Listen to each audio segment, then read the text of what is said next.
जय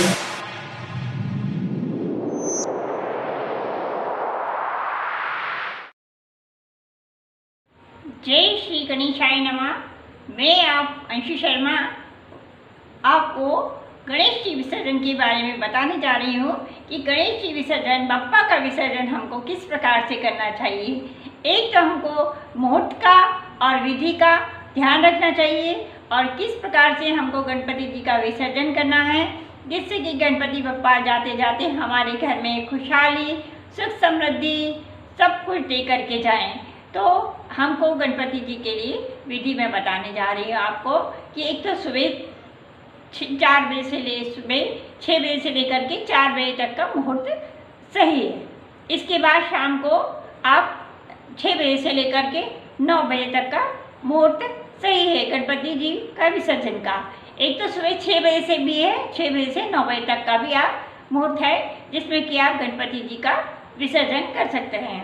तो गणपति जी का विसर्जन करते समय हमें कुछ चीज़ों का ध्यान रखना चाहिए कि उस दिन हमें एक तो स्वच्छ और कभी काले कपड़े नहीं पहनना चाहिए और स्वच्छ और साफ सुथरे ढंग से नहा धो करके गणपति जी की पूजा अर्चना आरती करके उनको मोदक माला सब कुछ चढ़ा करके गणपति जी की से को थोड़ा सा खसका देना चाहिए। गणपति जी को खसका दीजिए, कलश को खसका दीजिए और जो मंदिर के गणपति जी हमने उनके रखे हुए हैं उनको भी थोड़ा सा खसका दीजिएगा। फिर आरती करिएगा। आरती करने के बाद में मोदक, फल, फूल उनको सब चढ़ाइएगा और इसके पहले आप एक चौकी रख लीजिएगा या पटा रख लीजिएगा, उस पर लाल कपड़ा बिछा दीजिएगा या पीला कपड़ा बिछा दीजिएगा। फिर इसके बाद आप जब पूजा अर्चना आपकी हो जाए तो आप गणपति जी से पूरी भक्ति से, श्रद्धा भाव से अपनी पूरी प्रार्थना बोलिएगा कि हे गणपति जी, हमसे यदि कोई गलती हो गई हो या आपके इतने दिन आप हमारे यहाँ 10 दिन विराजमान रहे हैं, यदि हमारी आपकी पूजा में हमसे कोई भूल चूक हो गई हो तो उसके लिए हम आपसे क्षमा प्रार्थी हैं। ऐसे उनसे क्षमा प्रार्थना भी करना है। इसके बाद गणपति जी को हमको लेकर के दूसरे पटे पर विराजमान कर देना है। जब गणपति जी को लेकर के हम जाते हैं जब नीचे हम अपने घर से, तब गणपति जी का मुंह हमारे घर के अंदर की साइड होना चाहिए, घर के बाहर की साइड नहीं होना चाहिए। जब हम गणपति और इसके बाद हम यदि घर में गणपति जी का विसर्जन कर रहे हैं तो एक बाल्टी में, एक बड़ी बाल्टी में, जितने बड़े आपके गणपति जी हैं, बाल्टी या टब में आप शुद्ध पानी भर लीजिएगा, उसमें थोड़ा सा गंगा जल डाल दीजिएगा। इसके बाद में आप वहाँ पे गणपति जी को रखिएगा।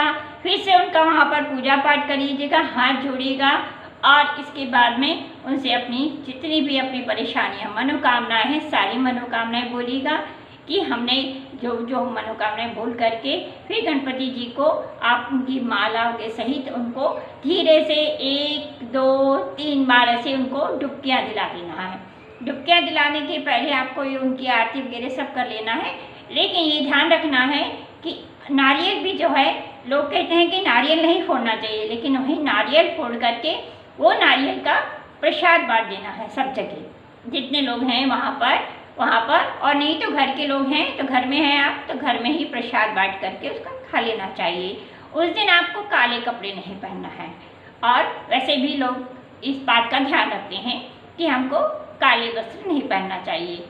फिर गणपति बप्पा से हमें प्रार्थना करके कि आप जा रहे हैं, जाते जाते हमको सारी खुशियाँ, हमारी जो भी मंगल कामनाएं हैं सब मंगल करके जाइए और गणपति बप्पा अगले बरस तुम जल्दी आना और जिस तरीके से हमने इस बार आपकी स्थापना करी है उस तरीके से हम अगले बरस हम आपकी फिर और अच्छे से स्थापना करेंगे और आप हमारे घर में सुख समृद्धि प्रदान करते हुए जाइएगा। इस प्रकार से उनसे सारे करके फिर उनकी विधि तरीके से उनको विसर्जन कर लीजिएगा। ऐसा नहीं है कि हमने उठाया और यदि बाहर भी ले जा रहे हैं यदि विसर्जन के लिए तो हमने उठाया उनको फेंक दिया, ऐसा नहीं करना है। क्योंकि गणपति जी ने जब महाभारत की कथा लिख रहे थे तो वेद व्यास जी बोलते जा रहे थे और वो लिखते जा रहे थे, तो गणपति जी का 10 दिनों तक में चतुर्थी से उन्होंने अनंत चतुर्दशी तक लिखा, तो उनका उस समय एकदम उन्होंने वेद व्यास जी ने देखा कि इनका तापमान बहुत बढ़ गया है, तो उन्होंने उनको जल में डुबकी लगा दी थी जिससे कि उनका तापमान कम हो गया था। एक इस विसर्जन की ये भी होता है कि हमने उनकी स्थापना करी चतुर्थी, जिससे उन्होंने महाभारत लिखना शुरू की थी और अनंत चतुर्दशी तक उन्होंने लिखी थी। और उनको इसलिए जल में डुबकी दिला दी थी क्योंकि उनका तापमान बहुत बढ़ गया था। अब जो हमने कलश में 5 जो सिक्का डाला हुआ है और सुपारी डाली हुई है, उस सिक्के को और सुपारी को अपने उसमें लाल कपड़े में बांध करके अपने घर में तिजोरी के पास में रख लेना है। और जो हमने वहाँ पे गणपति जी बिठाले थे अपने घर के भी, उन गणपति जी को वहीं पे फिर से पुनः अपने मंदिर में स्थान दे देना है और फिर से पूजा करने लगना है। इस तरीके से हम गणपति जी का विधि पूर्वक पूजा करेंगे और विधि पूर्वक उनका विसर्जन करेंगे। गणपति बप्पा हमारे घर में सारी खुशहाली दे करके जाएंगी। एक बार फिर आपको बता देती हूँ कि जब गणपति बप्पा को लेकर के जाएंगे तो गणपति बप्पा का मुंह हमारे घर के अंदर की तरफ होना चाहिए, गणपति बप्पा का मुंह बाहर की तरफ नहीं होना चाहिए। जब लेकर आते हैं तब गणपति बप्पा का मुंह अंदर की तरफ होता है। ऐसे ही जब जब जाते हैं तब तक बाहर के गेट तक भी हमारे गणपति बप्पा का मुंह अंदर की तरफ होता है, क्योंकि गणपति की पीठ के पीछे दरिद्रता का वास होता है। इसलिए कभी भी पीठ की तरफ से गणपति बप्पा को बाहर नहीं निकालना चाहिए। ये सारी आप पूरी पूजा विधि से आप करेंगे, आपकी गणपति बप्पा सारी मनोकामनाएं पूरी करेंगे। इसके बाद आप लोगों से हाथ जोड़ के प्रार्थना है कि एक बार फिर से गणपति बप्पा मोरिया, ऊर्जा वर्षी लो करिया।